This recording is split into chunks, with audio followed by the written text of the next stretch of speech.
ሁለት የጽሑፍ መልእክቶችና የሁለት ነፍሳት መጥፋት።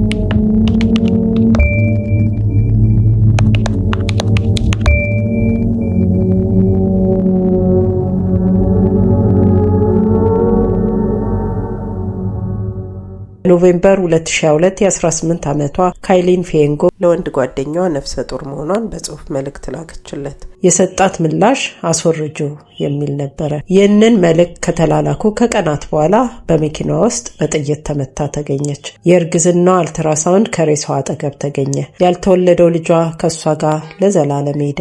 ዛሬ የፍሎሪዳን ሕዝብ ሁሉ ያስደነገጠውን የ18 ዓመት ነፍሰ ጡር ግድያና የጽሑፍ መልእክቶች እንዴት ገዳዩዋ ፌሰንን እንዳጋለጡት እናያለን። 911, what's your emergency?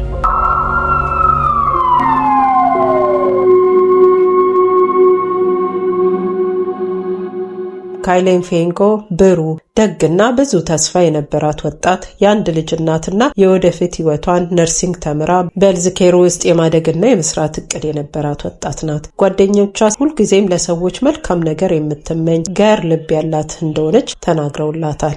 ካይሊን ፌንጎ ከ23 ዓመቱ ዶኖቫን ፌሰን ጋር ተዋወቀች። በ5 ዓመት ዕድሜ ይበልጣታል። ነገር ግን መልኩን፣ በራስ መተማመኑን እና የሚሰጣትን እንክብካቤና ፍቅር ስታይ በጣም ወደደችው። ግንኙነታቸው በአጭር ጊዜ ውስጥ በፍጥነት አደገ። ነገር ግን ግንኙነታቸው እያደገ ሲሄድ የእሱ ባህሪ መለወጥና በጣም መቆጣጠርና መቅናት ጀመረ። በፍቅር ግንኙነታቸው ወቅት በሚላላኩት መልእክቶች ስለ ጥርጣሬ፣ ስላለመተማመንና ስለ እርግዝና ፍርሃት እንደሚከራከሩ አሳይተዋል። ጓደኞቿ ለካይሊን ፍቅረኛዋ የሆነ የተደበቀ የሚፈራው ነገር እንዳለና ለሷ እንደማይሆናት እንድትተዋ አስጠነቀቋት። ነገር ግን ካይሊን ምንም ነገር እንደሌለና እሱ እንደሚለወጥ ታምን ነበረ።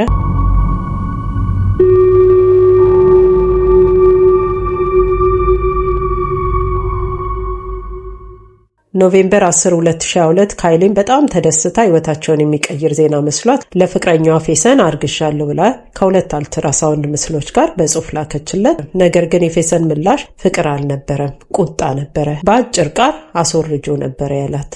ፌሰን የካይሊን እርግዝናን ያልተቀበለው ከሌላ ሴት ጋር አብሮ እየኖረ ስለነበረ አብሯት የምትኖረው ሴት ቺት ማድረጉን ታውቅብኛለች ብሎ ስለፈራ ለሱ የኬለን እርግዝና አዲስ ህይወት አልነበረም፣ መጋለጥ ነበረ። በማግስቱ ምሽት ፌሰን ለመነጋገር ሊያገኛት ቀጠራት። እሷም የሚመላለሱት የመጨረሻ መልእክት እንደሆነ አታውቅም ነበርና ተስማማች።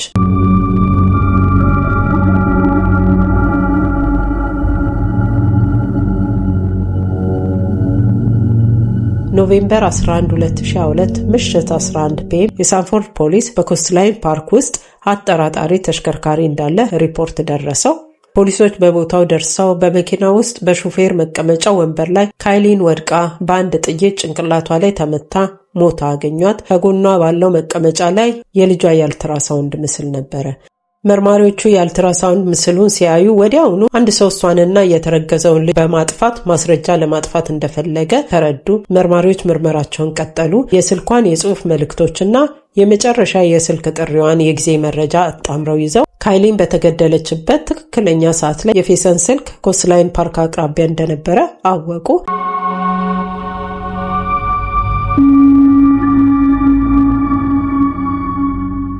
ከ10 ወራት ሰፊ የፎረንሲክ ትንተና ከተደረገ በኋላ ፌሰን ተይዞ በአንደኛ ደረጃ ግድያና ያልተወለደ ሕፃን በመግደል ተከሷል። ፌሰን ያደረገው ልክ የካይሊን እርግዝና ሲሰማ እንድታስወርደው ይጠይቃታል። እሷም እንደማታስወርድ ስትነግረው በጣም ይናደድና ለጓደኛው ስለ ሁኔታው ከነገረው በኋላ በወንድሜ መቃብር ላይ ለዘላለም አስወግዳታለሁ ብሎ የጽሑፍ መልእክት ላከለት። እዛም ካይሊንን ከቀጠራት በኋላ የተቀጣጠሩበት ቦታ ሲያገኛት አቋሟ እንደዛው እንደሆነ ስትነግረው በመኪናዋ ውስጥ በሹፌር ወንበር ላይ እንደተቀመጠች ጭንቅላቷን በአንድ ጥይት ከመታት በኋላ መሞቷን አረጋግጦ ከቦታው ላይ ተሰወረ።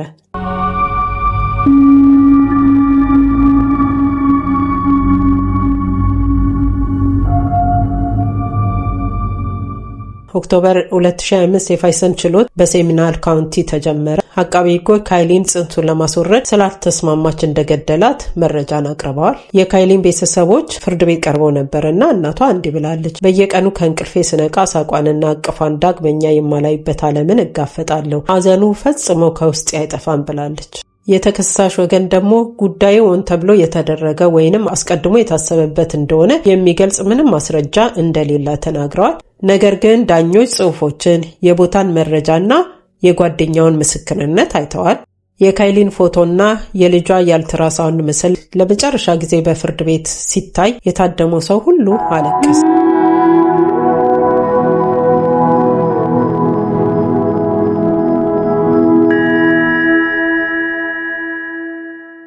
ኦክቶበር 30 2025 ለ2 ሰዓት ያህል በፍርድ ቤት ውስጥ ውይይት ካደረጉ በኋላ ዳኞቹ በሁሉም ክሶች ጥፋተኛ ሆነው አግኝተውታል። ዳኛው ድርጊቱን ርኅራኄ የሌለው የታቀደና ጭካኔ የተሞላበት በእናትና በልጅ ላይ ሆን ተብሎ የተፈጸመ ወንጀል ብለውታል። ዳኞቹ በሞት እንዲቀጣ 11 ለ1 ድምጽ ሰጥተዋል። ዳኞቹ የሞት ቅጣቱን ከመከሩ በኋላ የፌሰን ቤተሰብ ከሞት ቅጣት ይልቅ ሕይወቱን በእስር ቤት እንዲያሳልፍ ምህረትን ለምነዋል። የመጨረሻው ውሳኔ በዳኛው ዶና ጎርነር ላይ የተመሰረተ ሲሆን የፌሰንን ፍርድ የሚወስነው ዲሴምበር 5 ቀን 2025 በተያዘለት ችሎት ነው።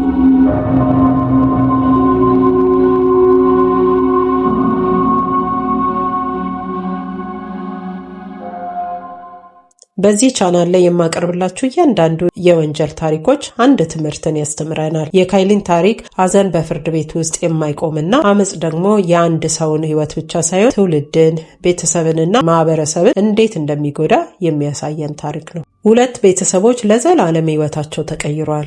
አንዱ ቤተሰብ በአሰቃቂ መንገድ ሕይወታቸውን ስላጡት ሴት ልጃቸውና ስላልተወለደው ልጅ ሲያዝኑ፣ ሌላኛው ቤተሰብ ደግሞ ማንም ቤተሰብ ሊሰማው የማይፈልገው የልጃቸው ወንጀለኛ ገዳይ ሆኖ በፈጸመው አሰቃቂ ወንጀል ለዘላለም ላያዩት የሞት ወይንም ሕይወቱን በእስር ቤት ሊያሳልፍ መሆኑን የመስማት ዜና ነው። የካይሊን ፌንጎ ግድያ ቁጥጥር ወይንም ቅናት እንዴት ወደ አመጽ ሊለወጥ እንደሚችል ያሳየናል። በፍቅር ግንኙነታችን ወይንም በትዳር ሕይወታችን በማስፈራራትም ሆነ ጥፋተኝነትን እንዲሰማን በማድረግ የእኛን ምርጫ ወይንም ፍላጎት ከወሰነልን ይህ ፍቅር ሳይሆን ማታለል ነው። ሁል ጊዜ ስሜታችንን ማዳመጥ አለብን። አንድ ነገር የተሳሳተ እንደሆነ ከተሰማን ለምናምናቸው ሰዎች መናገር፣ እርዳታን መፈለግ እና ከዛ ነገር ውስጥ እንዴት መውጣት እንዳለብን ማሰብና ባለሙያችን ማማከር አለብን። አለበለዚያ ግን እንደዚህ አይነት ግንኙነት ሕይወታችንን ሊያሳጣን ወይንም ትልቅ ዋጋ ሊያስከፍለን ይችላል።